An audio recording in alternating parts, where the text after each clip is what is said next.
Well, this is one of the issues that she wants, and other European leaders, of course, want to get sorted out as quickly as possible. Because of the freedom of movement rules within the European Union, there are lots of European Union citizens in the UK and lots of British people living elsewhere in the European Union. What happens to them after the UK leaves the European Union is a big and contentious question. Hence, both sides trying to get it sorted out early on in this two-year negotiating process.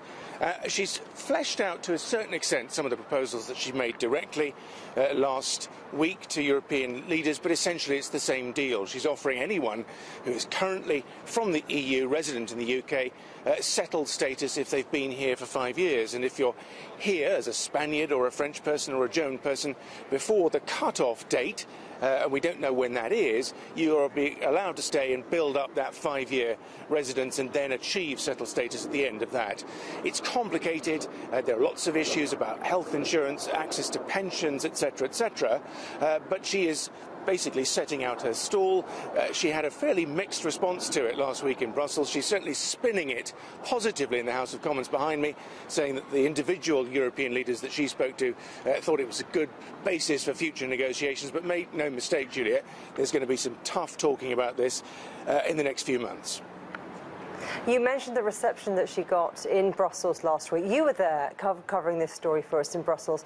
At the time, Donald Tusk said that this offer fell below expectations. What feeling did you get? What did you gauge in terms of the reaction from the European leaders to what Theresa May is putting forward now?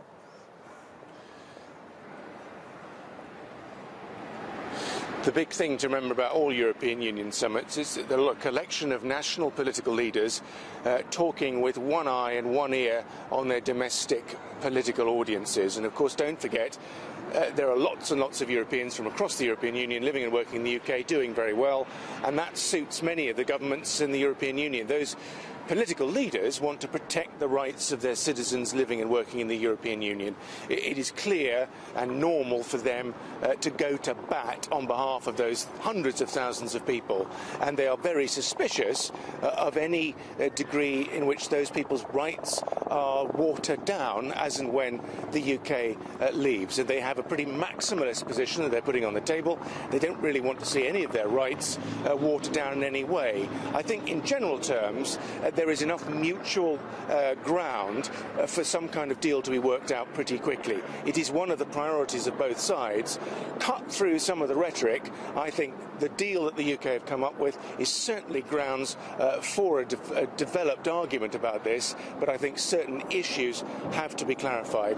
One of the big ones is when the cut-off date is. The next big one, I think, is to what extent Europeans living in this country after Brexit are under the jurisdiction of the European Court rather than the British legal system, which is what the British wants. That could be a sticking point. Simon, you talk about mutual ground, so let's talk about the deal of the day. Tell us more about this deal secured by the DUP. After all, a party of only 10 MPs.